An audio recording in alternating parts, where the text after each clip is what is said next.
ঘরে একটা যুবতী মায়ে থাকতে সব কাজ আমারই করতে হয়। একটা কাজ চোখের সামনে দেখা যে করবে তাও করে না। আমার পুরা কপাল। মহারানীর তো শুধু সুখ আর সুখ। খা খা, বেশি করে খা, কোন কাম তো আর নাই। যা, তোর খালাকে ডাক দিয়ে নিয়ে আয়।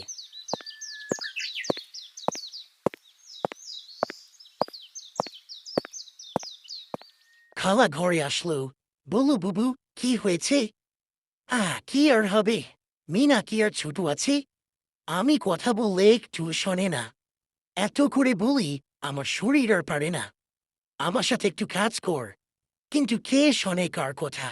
ওরে একটু বুঝা। খালা, মিনাকে বলছে, এখন বড় হয়েছ, মায়ের কথা একটু শোন। মা কি একা সব কাজ পারে? মিনা বলে, আচ্ছা খালা, আমি এখন থেকে কাজ করব।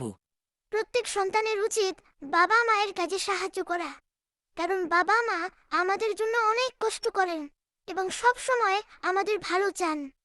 তাদের কাজে সাহায্য করলে তারা খুশি হন এবং পরিবারের প্রতিটি দায়িত্ববোধও তৈরি হয়।